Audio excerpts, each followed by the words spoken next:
Ayan, hello, good day po sa inyo lahat, lalo na po sa mga kapanood ng video nito. Ayan, so meron lang po akong gustong i-share na isang opportunity at siyempre sa kalusugan, guys. Na-amaze ako sa naging testimonial ng kanyang paggaling dito sa kanyang karamdaman. So ayan, siya na po ang bahalang mag-explain kung paano po ba siya napagaling ng products ng Empower Consumerism. Ayan, ipapasok ko na po sa kanya, guys. Ayan, by the way, my name is Alvin Rodriguez. Ayan, so kung hindi ka pa nakasubscribe sa aking channel, ayan, subscribe na po at pindutin mo po ang notification bell para po lagi ka pong updated. Ayan, so ipapasok ko na po sa aking business partner na natulungan po ng products ng Empower Consumerism. Ayan, bye-bye! Hi! Good morning mga partners. Nakakatuwa. Bakit? Kasi ngayon interview natin si Ate Victoria Katakay. So isa namin siyang business partner na diabetes stage 3 cervical cancer. Stage 3B. So Ate Vicky, ano yung pakiramdam nang malaman mo na meron ka palang stage 3B cervical cancer? Sobrang nasunod ako, siyang ako, hindi ko inaasal na magkagano ako. Parang nawalan ako ng pag-asa, pero nabawi ko rin agad. Anong naging reaction ng mga pamilya mo? Natungkol sila,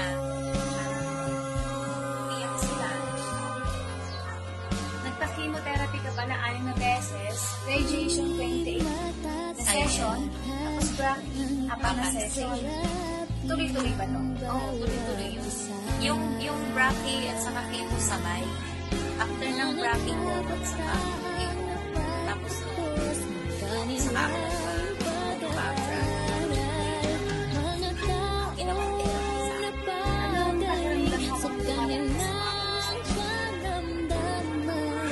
Yung pagkain ko, walang lasa, parang ang sobra pa sa nag-iigil.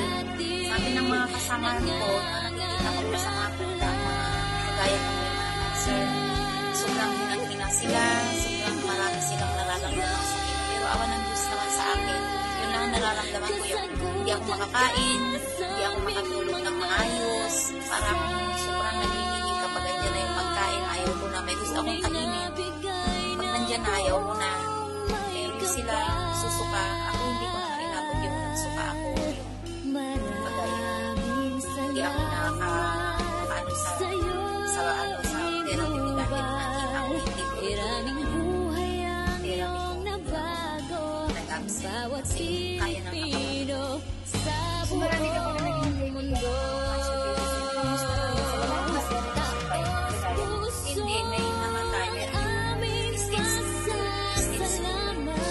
Pero after ng radiation niya, nag-graduate siya ng 20, mga 21 niya kayo, 22 last sa patay siya.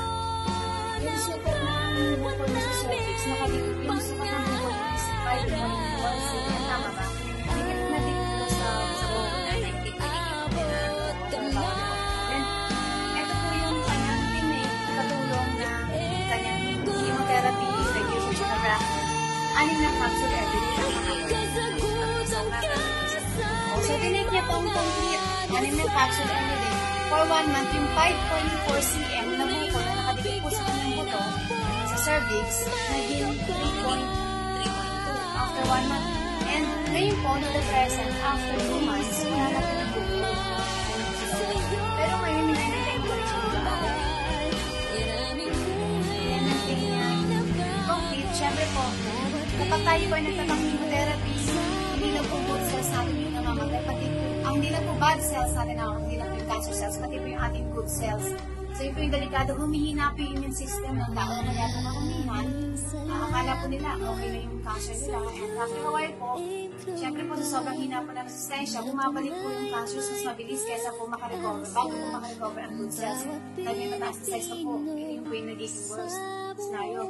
So atin nire-recommend po ba yung complete na gamitin po ng ating mga kaibigan, kakilala? Oo, maganda yan. Garantisado yan talaga. Subok ko na. Kasi dahil dito sa complete na ito, hindi ko naramdaman yung pangihina, hindi ko naramdaman yung nagsuka. Naramdaman ko yung nagsuka pero hindi ko naranasan nagsuka. Hindi ako nagsuka.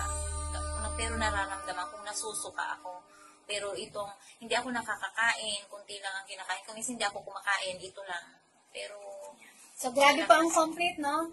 Akalaan niyo po, food supplement po siya pero pinapalakas po yung katawan natin. So, I recommend po yung pong ating mga kaibigan po dyan na nanonood, kung kayo po ay meron ding same case na problema kay ate or kahit po anong karamdaman kasi po makakatulong po talaga ang complete. Kung mahal po ninyo yung mahal nyo sa buhay, gawin po natin lahat para po makatulong. Tama po ba ako? So, yun po. To God be the glory po and salamat kay Lord din kasi naging instrumento po kami, pati po yung aming company para po si ate po ay matulungan sa kanyang karamdaman. So, power guys! our